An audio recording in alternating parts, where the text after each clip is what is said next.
이렇게 얼굴 뵐 수 있는 것이 큰 복이고 기쁨입니다. 우리 한복 집사님 오랜만에 이렇게 오셨네요. 또 우리 최모 집사님, 올해 정말 이렇게 예배 시간 딱 일찍 오셔서 준비하니까 너무 좋습니다. 은혜스럽고, 우리 삶 속에 하나님의 나라가 임하기 원합니다. 기도하겠습니다. 감사하신 여호와 아버지 하나님, 오늘 또 거룩한 주의 날 예배할 수 있도록 은혜를 주시고, 참으로 예배하기 힘든 이때 예배하며 찬양하며 기독케 하시니 감사합니다. 이곳에 오직 예수 그리스도의 이름만이 나타나게 하시고, 세상과 나는 간곳 없고 구속한 주만 보여지게 하여 주시옵고, 주의 영광만 이곳에 임하게 하옵소서. 감사하며 예수님 받들어 기도 올렸사옵나이다. 아멘. 오늘 하나님의 말씀은 구원의 길이라고 하는 말씀으로 은혜를 나누고자 합니다. 구원의 길 예수, 이런 말씀입니다.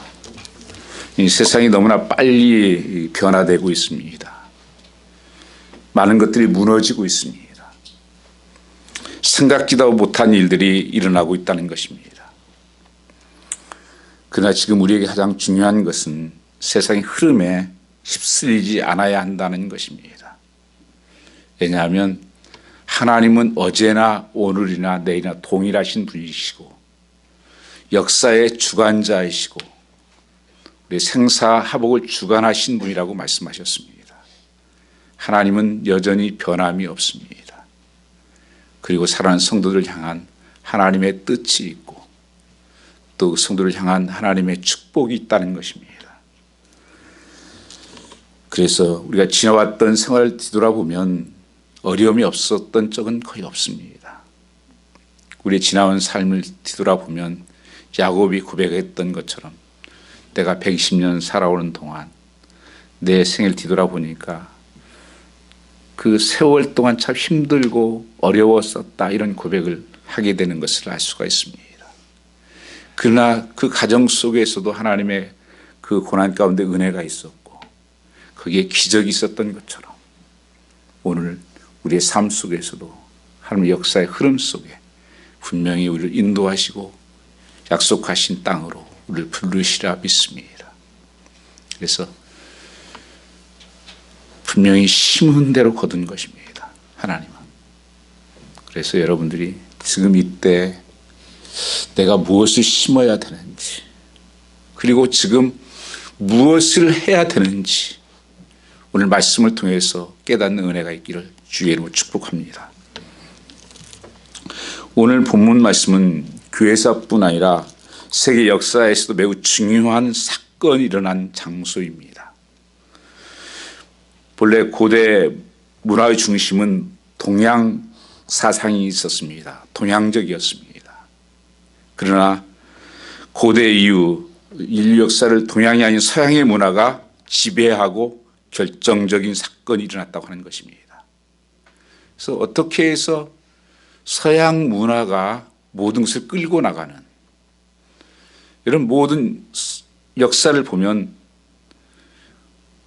우리 노래, 찬양, 이런 것들 다 서양 문화를 통해서 발전되어 왔고, 실제적으로 그림, 모든 건축, 이런 모든 문화가 사실은 서양 문화를 통해서 발전되어 왔다는 것을 알 수가 있습니다.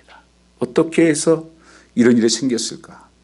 한 두 가지 사건이 중요하게 일어났었습니다. 그런데 아이러니하게도 이 두 사건이 일어난 것은 거의 같은 장소에서 일어났다는 거예요. 오늘 말씀이 보면 소아시아 해안 도시인 터키의 드로아 지방이라는 말씀이 나옵니다. 11절 말씀이 보시면 16절 11절, 드로아에서 배를 떠나 사모드르게로 정하 이튿날 네아폴리로 가고, 이 드로아라는 것이 고대 트로이라는 곳입니다. 여러분 트로이 전쟁이라는 보셨을 거예요. 여기에서 동양에서 서양으로 넘어가는 역사 한 가지 일어났습니다. 왜냐하면 그 1250년기 전쟁을 통해서 지중해 무역의 패권이 동양에서 그리스 발칸반도에 서양 국가로 넘어갔다는 사실입니다. 그리고 이곳에서 또 한 가지 중요한 더 큰 사건이 생겼는데, 주 52년입니다. 사도 바울이 2차 전도 여행 때입니다. 사도 바울은 1차 전도 여행 때 소아시아 중심으로 전도를 쭉 해서 놀라운 복음의 역사가 일어났습니다. 그리고 2차 전도 여행을 준비하면서 전도했던 1차 전도 지역을 뒤돌아보고 다시 성도를 격려하고 복음을 전하려고 소아시아로 떠나려고 준비를 하고 그곳을 기도를 하고 있었습니다. 그런데 이상하게 길이 열리지 않는 것입니다.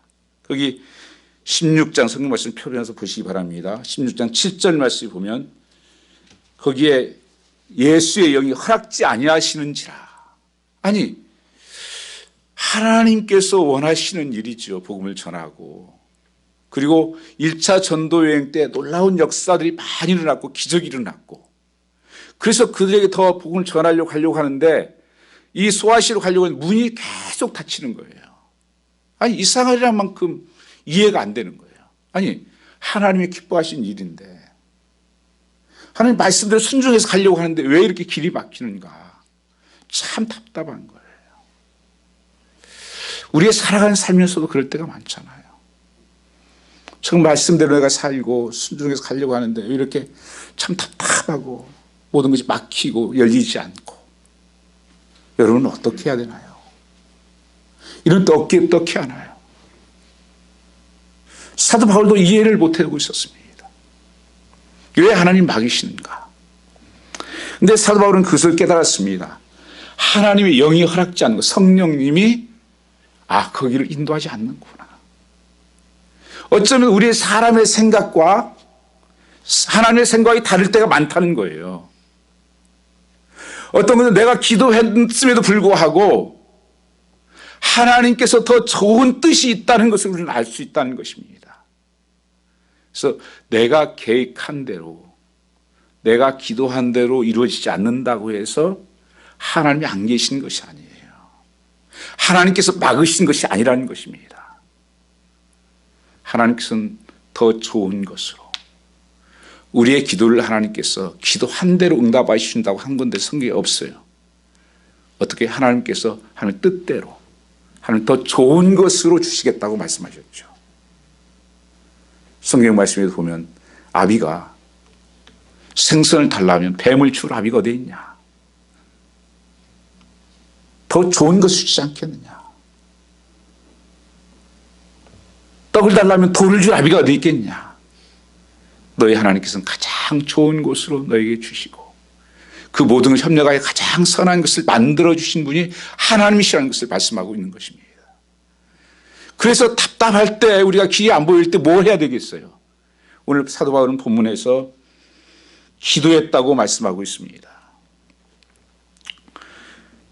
이 9절 말씀에 보면 사도 바울이 환상 중에 마게도냐로 와서 우리를 도우라고 복음을 전하라고 하는 하나님의 환상을 보게 됩니다.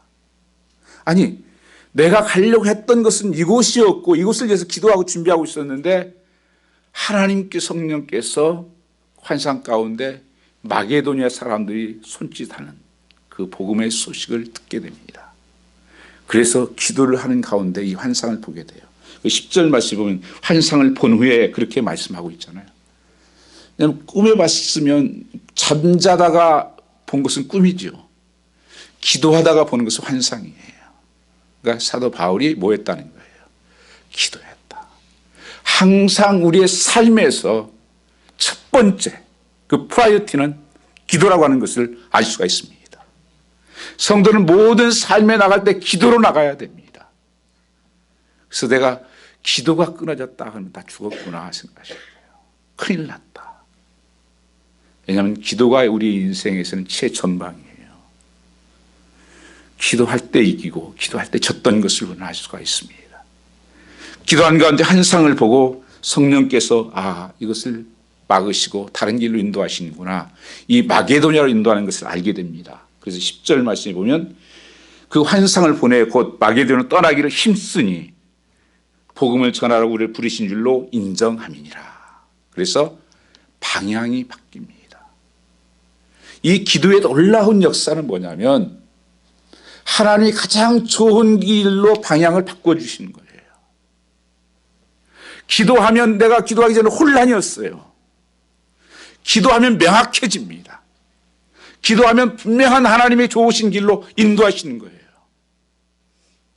그래서 사도 바울은 이 기도하는 가운데 마게도냐, 이게 이제 바로 유럽으로 들어가는 관문입니다. 그게 빌립보 성에 들어가게 돼요. 근데 빌립보 성에 또 들어갔는데 그러면 그 마게도냐 사람들이 오라고 한상을 보여주겠으니까 사람들이 마음에 환영을 하고 어서 오십시오. 잘 오셨습니다. 여기에 복음 전하는 사람 많습니다. 뭐 이래야 될 것 같은데 수일 동안 아무도 만날 사람도 없고 아무도 반기는 사람도 없고 너무 답답한 거예요. 아니 이거 잘못 온 거 아닌가? 하나님 분명히 환상도 보고 왔는데 누가 아무도 반기지 않고 이거 어떡하지? 만나지도 못하는데 그럼 어떻게 할까요, 여러분요? 바울 한번 같이 보시기 바랍니다. 13절 한번 같이 보겠습니다. 13절입니다. 12절 13절 같이 읽겠습니다. 거기서 빌립보에 이르니 마게도냐 지경 첫 성이요 로마의 식민지라 이 성에서 수일을 유하다가 안식일에 우리가 기도처가 있는가 하여 문밖 강가에 나가 거기 앉아서 모인 자들에게 말하더니 수일 동안 아무도 만나지 못하고 답답하고 있다가 하나님 어떻게 해요? 이거 길이 없는데 뭘 나갔다고요? 기도하러. 강가로 우리 기도합시다. 성도는 여러분요, 이럴 때 기도하는 거예요.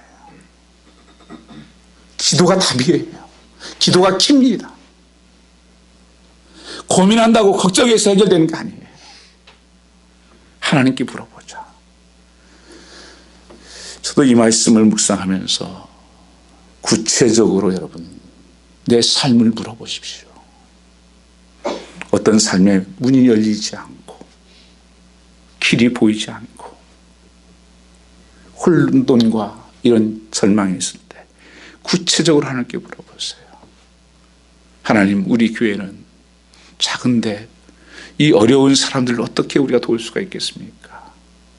우리는 물질은 많지 없는데 우리가 도울 수 있는 것은 뭘까요? 이렇게 물어보셔야 되잖아요. 우리는 우리는 못해. 그게 아니에요. 여러분 한 사람 한 사람이 하나님 주신 하나님의 귀한 꿈이 있어요. 귀한 비전이 있습니다. 나를 통해서 이루실 하나님의 꿈이 있다는 거예요. 난 나이가 많은데 몸이 아픈데. 아니요, 사도 바울은 몸이 아플 때에도 기도했잖아요. 기도 응답이 안 되면서 너 약할 때 강합니다. 그 음성을 듣잖아요.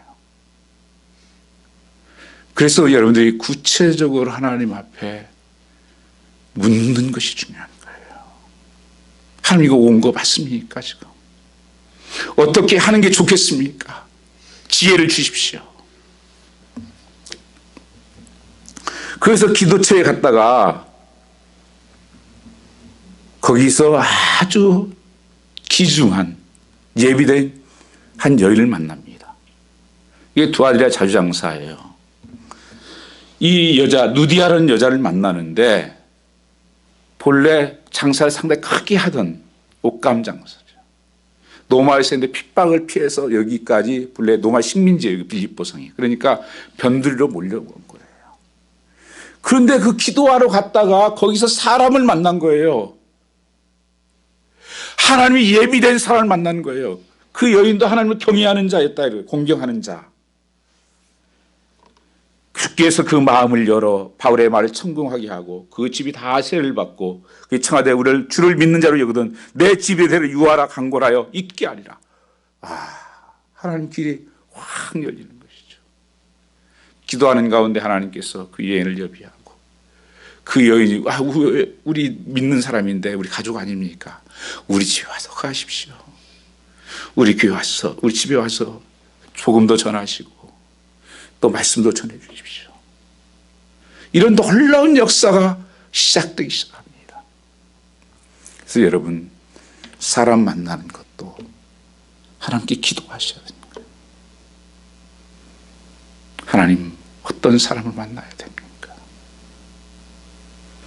하나님께서 열어주십시오.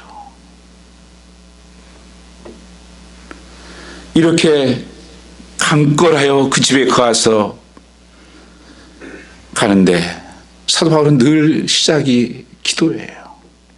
그게 예수님이 그러셨잖아요. 예수님이 공생이 시작할 때에도 40일 동안 금식하면서 기도를 했죠. 제자들을 뽑으면서 그랬죠. 때로는 밤을 새면서 땀방울이 핏방울이 되도록 십자가 지기면서까지 내 집은 만민이 기도하는 집이다. 예수님은 기도로 시작해서 기도로 사역을 마무리했어요. 그래서 성도들에게도 제자들에게 가르쳤던 것이 주기도문 아닙니까? 너희가 한시도 깨어서 기도할 수 없느냐? 시험에 들지 않게 깨어 기도하라. 여러분, 기도하지 않고는 절대 사역을 일어날 수가 없습니다. 기도하지 않고 승리하는 삶을 살 수는 없습니다. 성도들에게만 주신 하나님의 특권이에요. 뭐가 다릅니까, 우리가? 다른 사람은 뭐가 달라요, 여러분? 날 하나님의 자녀 삼으셔서 기도하면 내가 들어줄게. 나를 의지해. 나를 믿어. 이 특권을 주셨는데 쓰라는 거예요. 믿음을 쓰라는 거예요. 그래서 사도 바울은 또 어떻게 사역이 될까 기도하러 갑니다. 그 16절 말씀에도 보면 우리가 기도하는 곳에 가다가 그러죠. 사도 바울 발걸음은 답답하고 제가 무엇을 해야 될지 모를 때마다 그는 기도하러 갔었어요. 성경 인물들이 다 그래요. 사도 바울도 그랬어요. 다윗도 그랬습니다. 수많은 역경을 당하면서 항상 하나님 이것을 깨닫게 해주십시오. 이게 무슨 사건입니까? 여러분, 기도하지 않으면 혼란이 와요. 지금도 여러분 우리가 팬데믹이라 여러 가지 어려운 가운데서 이거 어떻게 하지? 어떻게 해? 이거 큰일 났어. 우리 두려워. 죽는 거 아니야? 혼돈이 오는 거예요. 하나님께서 뭘 말씀하시는지 하나님 깨닫게 해주십시오. 기도하러 가다가 한 여종 하나를 점하는 귀신이에요. 그러니까 이 주인이 있어요. 주인이 한 그 여자 점하는 여인을 데리고 돈벌이 하는 거예요.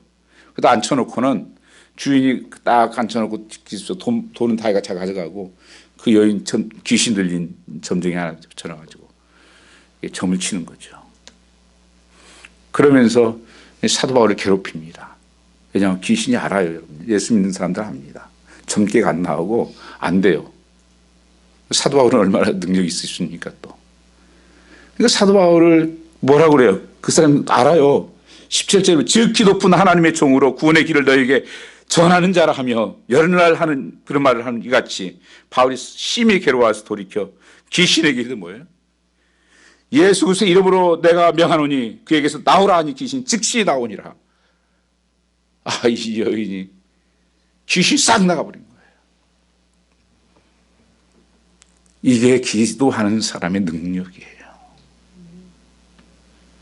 많은 사람들이 귀신에 사로잡혀 살아요.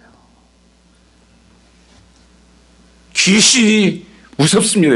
마귀는 속이는 자예요. 거짓삽입니다. 우리가 하나님 앞에 나가지 못하게 하고 기도하지 못하게 하고 이거 하는 것이 사단이 하는 거예요.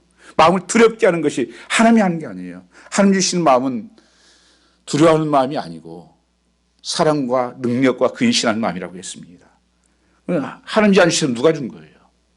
마귀가 주는 거예요. 그래서 사도 바울은 그 귀신을 쫓아버립니다. 귀신이 쫓아나가니까 이 주인, 돈벌이 하던 이 사람, 이 귀신 들렸던 나왔던 사람 너무 좋은데 그 돈벌이 한 사람 돈벌이가 없어졌잖아요. 그러니까 제목도 없는 무슨 죄인지도 모르는데 사도 바울을 갖다가 감옥에 가둡니다. 그 돌로 치고 매맞고 찢기고 일제히 송사하여 매로 치라.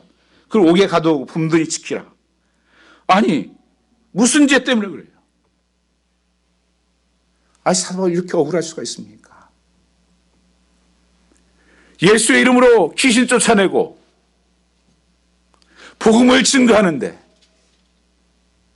제목도 모르게 깊은 감옥에 사도 바울과 실라가 갇히게 됩니다. 감옥이라는 것은 아무것도 할 수 없는 것이죠. 누구의 도움도 받을 수 없는 것이 감옥 아닙니까? 아무것도 의지할 수 있는 것이 없습니다. 그럼 뭘 할까요? 여러분 뭘 아십니까? 세상 사람들은 좌절하고 죽어버려요. 이 세상 끝이나 나자. 길이 안 보이니까.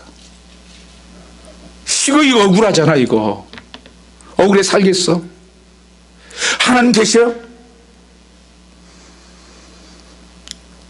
바울과 실라는 24절 25절을 같이 읽어보겠습니다. 한밤중 되어 바울과 실라가 기도하고 하나님을 찬미하며 제술이 듣더라. 그 밤중 그 감옥 안에서 아무도 도와줄 수 없는 쇠고랑이 차 있는 차가운 감옥에서 누가 듣는 사람 없어요.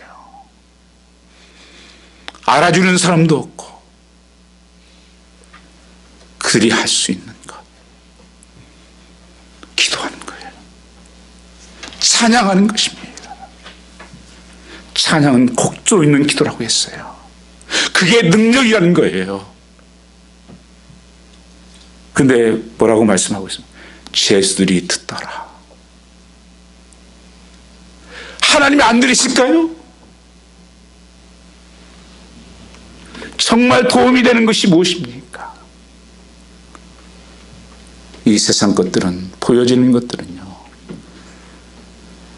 우리가 이런 감옥에 갇혔을 때 도움이 못 돼요. 병상이 있어도 도움이 못 돼요. 그래서 진짜 능력이 아니고 힘이 아닌 거예요. 감옥 안에서도 힘이 되고 도움이 되고 능력이 되는 것은 하나님입니다.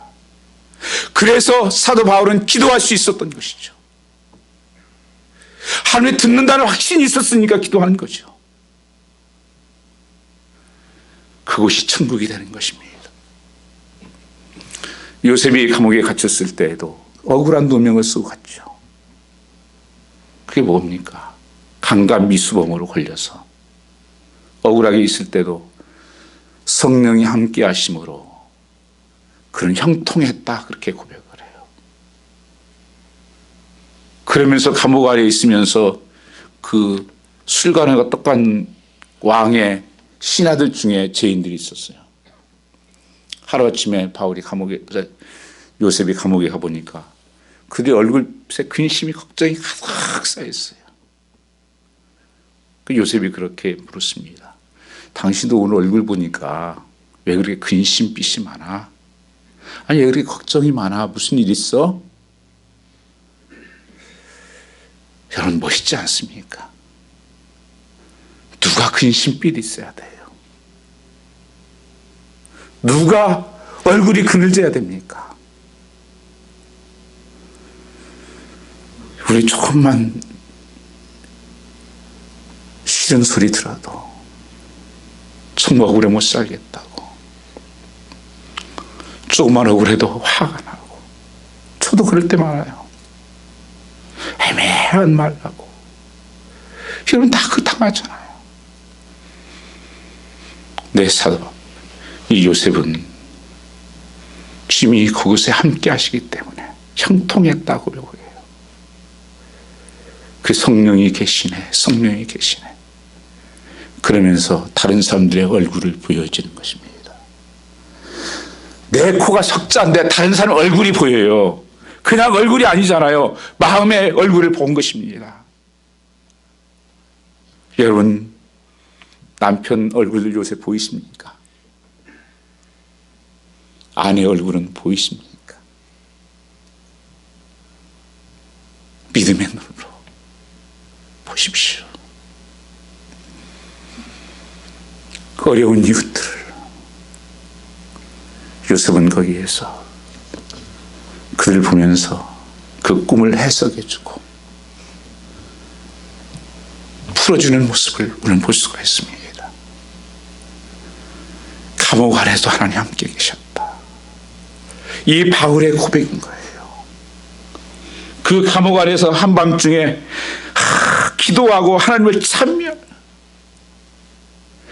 사람들 제술이 들었다는 거잖아요. 거기에 저 사람들 미친 거 아니야? 제목도 모르고 지금 억울하게 잡혀와가지고 뭘 기도를 하네, 찬양을 하네. 저거 좀 이상하네. 뭐 간과하냐 맛이. 세상 사람들은 그럴 수 있잖아요. 그런데 그때 옥문이 열립니다. 지진이 나고 간수가 자다가 깨어나서 보니까 옥문이 열렸고 다 어디 재수는 없어졌어요. 자기 자결하려고. 큰일 났다 이거. 내가 다 뒤집어 쓰게 됐다 이제. 자결하려고 하니까 바울이 뭐래요? 그 20절 말씀 보면 내 몸을 상하지 말라. 우리가 다 여기 있노라 하니. 나 안 도망갔어. 이게 구치하는 모습 아닙니까? 빨리 도망가야 될 텐데.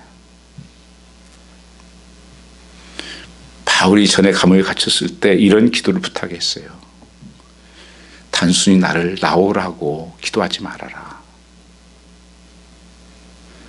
여기서 담대히 복음을 증거하게 해달라고 기도해라.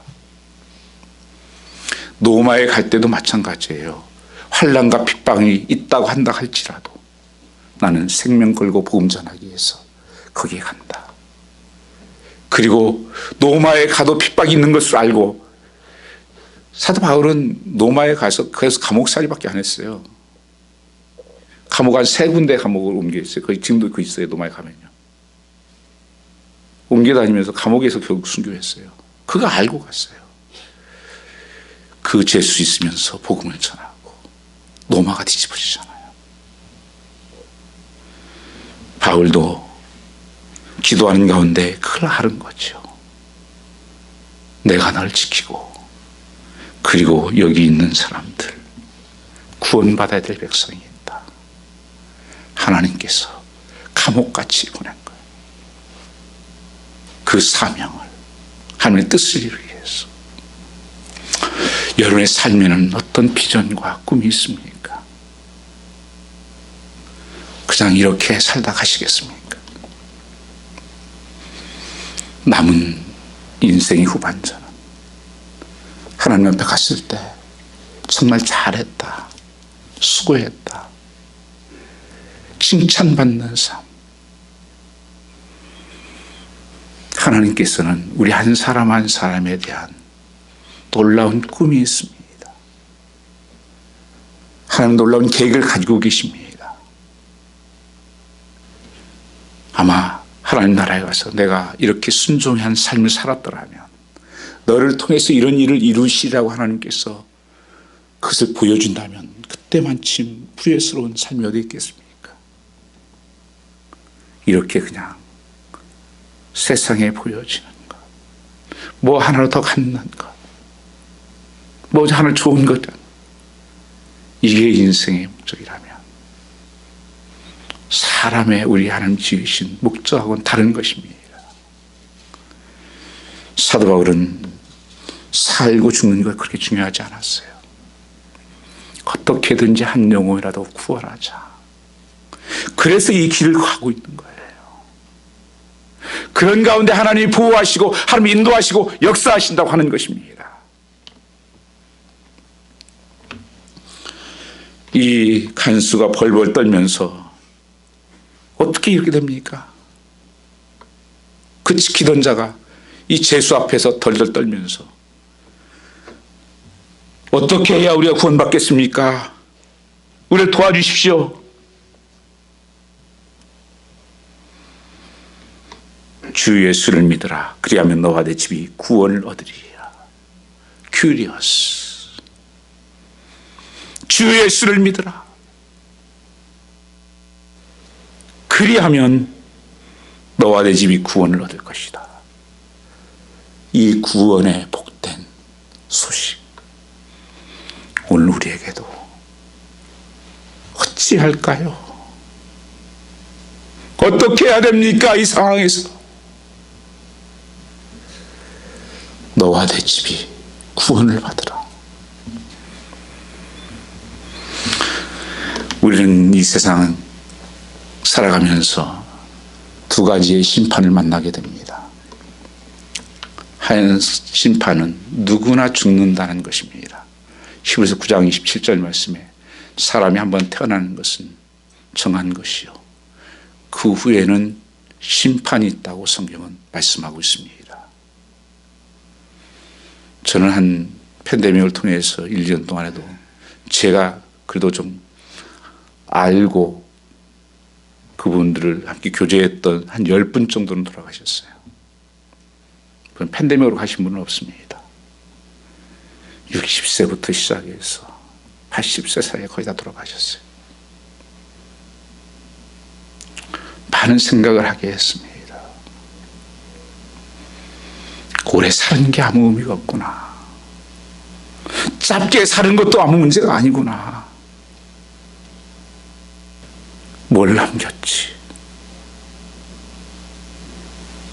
주님 앞에 갈 때 뭐라고 말씀하지? 참 장래도 너무 초라했어요.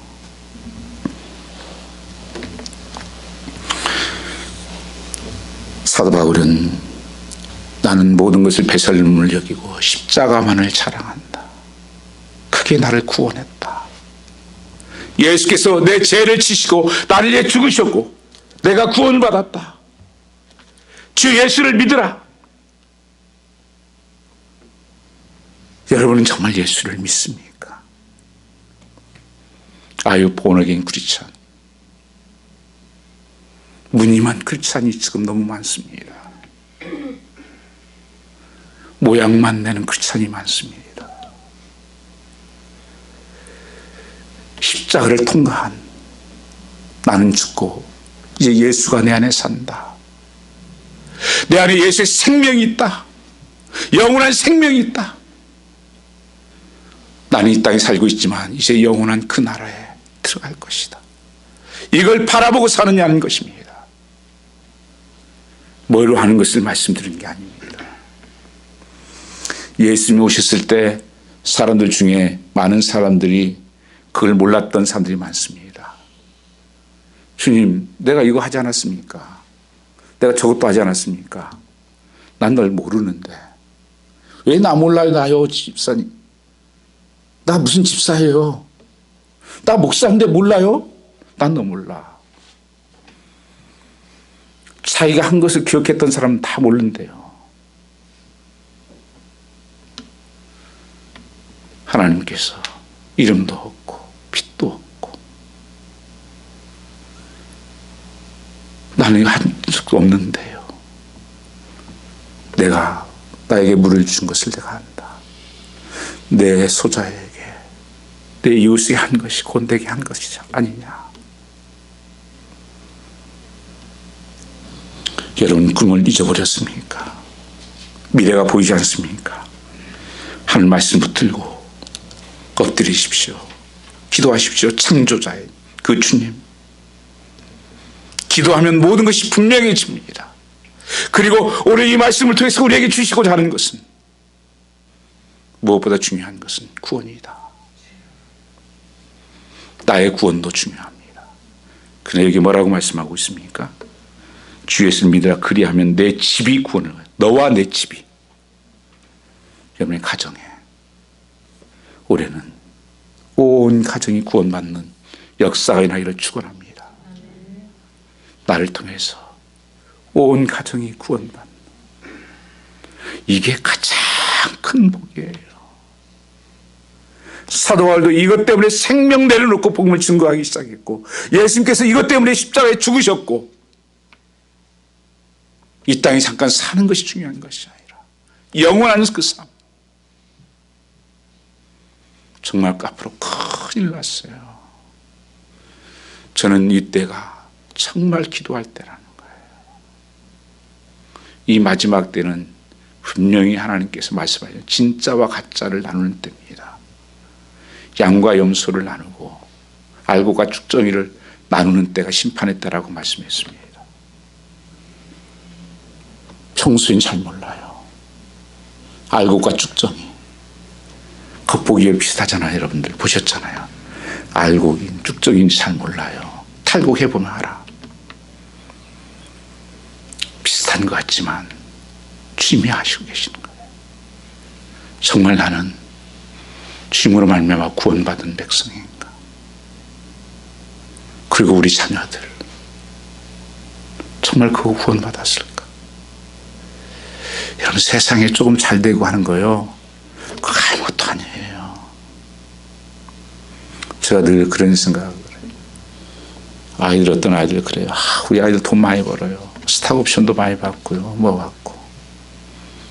어떤 직장 생활 저도 좀 해봤잖아요. 직장 생활은요, 딱 밥 먹고 살만 침추는 거예요. 직장 생활은요. 조금 더 버는 사람 쓰기가 더 많아진 거예요. 그래서 맨하탄에 좀 사는 데 있잖아요. 나는 그 살 곳이 못 된다고 생각하는데 거기 사는 사람들 보면 얼마나 비싼 줄 아십니까? 그 좀 벌어서 봤자 그거 다 씀씀이 그 맨하탄은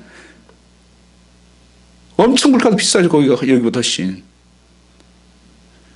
저도 직장생활 하다 학교 다닐 때 버스 타고 다니다가 돈 생기니까 보니까 쉽게 택시 타고 다니고 뭐 조금이라도 더 좋은 거 사고 방 한 칸 더 있는 거, 이런 거 차이밖에 없어요.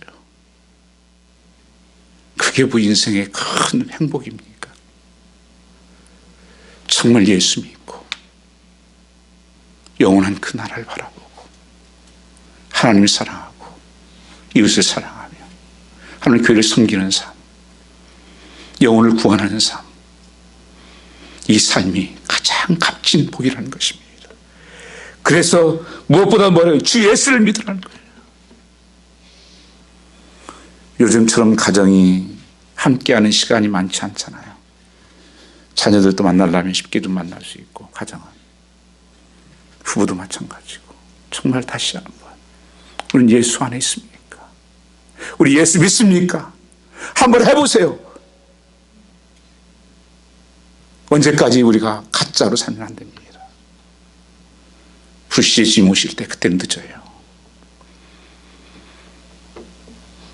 그들이 예수를 믿고 어떤 일이 생깁니까? 사도 바울의 모든 사람을 초대를 합니다. 그리고 사도 바울이 그들 사람들에게 다 일일이 복음을 전하고 그 온 집이, 거기 34절 말씀에 그렇게 되어 있습니다. 저희를 데리고 자기 집에 올라가서 음식을 차려주고 저와 온 집이 하나님을 믿었으므로 크게 기뻐하니라. 온 집, 가족 사람들이 다 하나님을 믿고 뭐가 있었다고요? 기쁨이 있었다는 거예요. 여러분, 성경에 항상 기뻐하라. 사도 바울은 감옥 안에 있으면서도 기뻐하라는 말씀을 빌보스의 4장에 많이 말씀하셨습니다. 무슨 기쁨이요? 세상에 주는 기쁨은 잠깐이에요. 하나님이 주시는 기쁨이 가정에 넘치기를 축원합니다. 그것은 예수 믿는 것밖에 없어요. 구원받은 백성들에게 주신 하나님의 축복이에요. 사도 바울이 매맞고 굶주리고 이런 고통을 당하면서도 기뻐할 수 있었던 것은 내가 구원받았어, 나 같은 자가 구원받았고 하나님 나라에 사용되고 있어, 이거에 붙들었던 겁니다. 썩어질 것들 위해 살지 않고 영원한 그 나라를 위해서. 그리고 올해 어떻게라도 한 영혼이라도 하나님 나도 구원하게 해 주십시오. 그 일을 위해서 때로는 고통을 당할 수도 있고 또 수모를 당할 수도 있고 아픔할 수도 있지만 한 영혼, 때로는 가정에서든지 주위에 죽어가는 영혼 살리게 해 주십시오. 이 일을 위해서 기도하시고 기도할 때 하나님께서는 이런 놀라운 역사를 이루실 줄 믿습니다. 여러분 삶에 닫혔던 옥문이 열리고 지진을 나고 축복이 함께 하시기를 축원합니다. 우리 한번 같이 동성으로 한 1분만 기도하겠습니다. 기억하시면서 우리의 구원과 우리 자녀들을 생각하시면서 한번 같이 기도하겠습니다. 오 아버지 하나님, 우리를 구원하셨듯이 우리의 집들을 구원하여 주시고 수막에 속한 모든 성도들 한 사람도 나고자가 없이 다 구원받아 하나님 나라에 들어가게 하여 주시옵소서. 십자가의 용서와 하나님의 사랑이 우리 성도의 삶 속에 임하게 하여 주시고 가정마다 교회마다 임하게 하여 주시옵소서. 시간 주님께서 친히 만져주시고 안수하여 주시사 우리의 모든 연약함을 만져주시고 하나님이 치유하여 주시옵고 상처받은 마음들을 만져주시옵고 하나님의 그 믿음으로 이 땅 어려운 가운데 보이지 않지만 기도함으로 믿음으로 승리할 수 있는 축복된 삶이 되게 하시고 하늘문을 여시고 하늘의 복으로 채워주시옵소서. 주께 감사하며 예수님 받들어 기도 올려 싸움나이다. 아멘.